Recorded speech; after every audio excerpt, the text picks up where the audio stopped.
నటిపుట్టి cave గురించి మీరంతా వినే ఉంటారు. జాన్ అనే అతను ఈ కేవ్లోనికి వెళ్ళి ఇరుక్కుపోయి చనిపోయాడు. అసలు ఈ కేవ్ వెనుక మిస్టరీ ఏంటో తెలుసుకుందాం. ఈ కేవ్ యునైటెడ్ స్టేట్స్లోని ఊటా కౌంటాలోని ఊటా సరస్సుకు వెస్ట్న ఉన్న ఒక హైడ్రోథర్మల్ కేవ్. ఇది అసాధారణమైన ఇరుకైన మార్గాలను కలిగి ఉన్నప్పటికీ కేవ్ రీసెర్చ్కి ఉపయోగపడుతుంది. కానీ 2009లో ఘోర ప్రమాదం జరగటంతో దీనిని క్లోజ్ చేశారు. ఇంతకుముందు ఇది బాయ్ స్కౌట్ ఫోర్సెస్ కాలేజ్ స్టూడెంట్కి ఫేమస్గా నిలిచింది.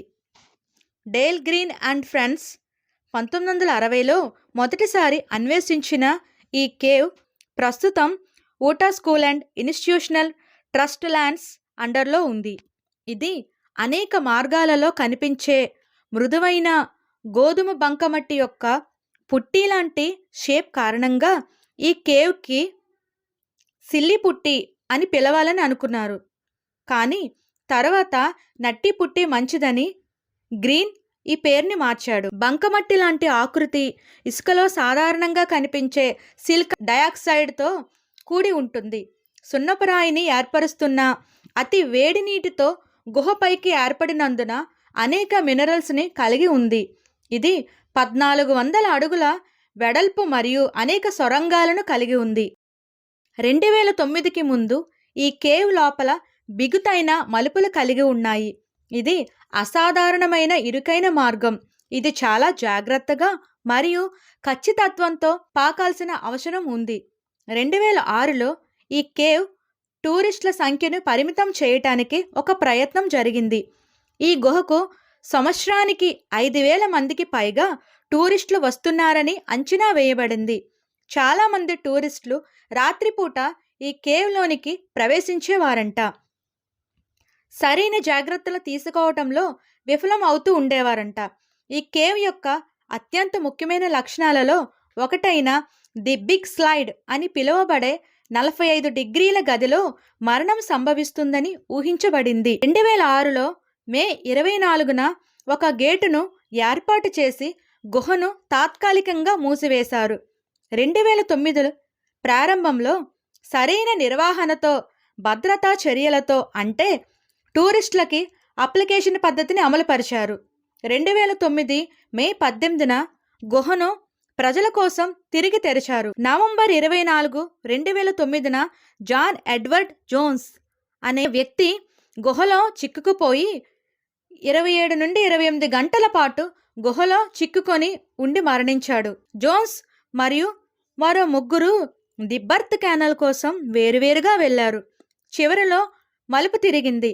బర్త్ కెనాల్ అని తప్పుగా నమ్మిన జాన్ ఒక మార్గంలోనికి ప్రవేశించి ఇరుకైన మార్గంలో తనని తాను బంధించుకున్నాడు. ఇప్పుడు అతనికి వేరే మార్గం లేదు.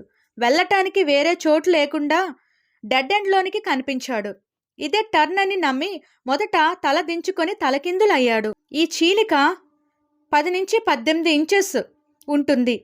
అంటే కేవ్ ఎంట్రన్స్ నుండి 400 అడుగుల దూరంలో మరియు భూమికి 100 అడుగుల లోతులో చిక్కుకున్నాడు. 70 డిగ్రీల కోణంలో తలక్రిందులుగా వేలాడుతున్నాడు. రెస్క్యూ టీం పెద్ద సంఖ్యలో సహాయం చేయటానికి వచ్చారు. అతన్ని బయటకు తీసే ప్రయత్నంలో అత్యధికంగా రోప్ అండ్ పుల్లీ వ్యవస్థను ఏర్పాటు చేశారు.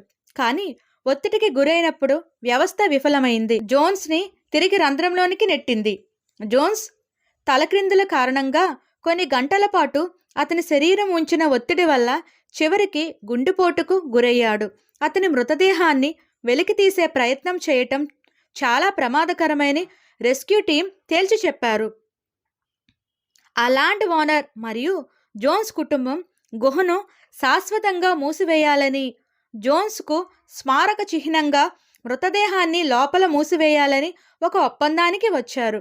జోన్స్ మృతదేహానికి సమీపంలో పై కప్పును బ్రేక్ చేయటానికి బాంబును ఉపయోగించారు. ఎవ్వరూ ప్రవేశించకుండా ఆ హోల్ను కాంక్రీట్తో నింపారు. అయితే కేవ్ మూసివేతను కమ్యూనిటీలోని కొందరు వ్యతిరేకించారు. గుహను కాపాడాలని ఫేస్బుక్ కమ్యూనిటీ గ్రూపులు రిక్వెస్ట్ చేసినా ఫలితం లేకపోయింది. ఈ విషాదానికి సంబంధించిన ఒక చిత్రం ది లాస్ట్ డిసెంట్ 2016 సెప్టెంబర్ 16న విడుదలైంది. ఉటాలోని సాల్ట్ లేక్ సిటీ వెలుపల దాదాపు 15 సంవత్సరాలుగా మూసివేయబడిన భూగర్భ సొరంగాల విస్తారమైన చిక్కుముడి ఉంది.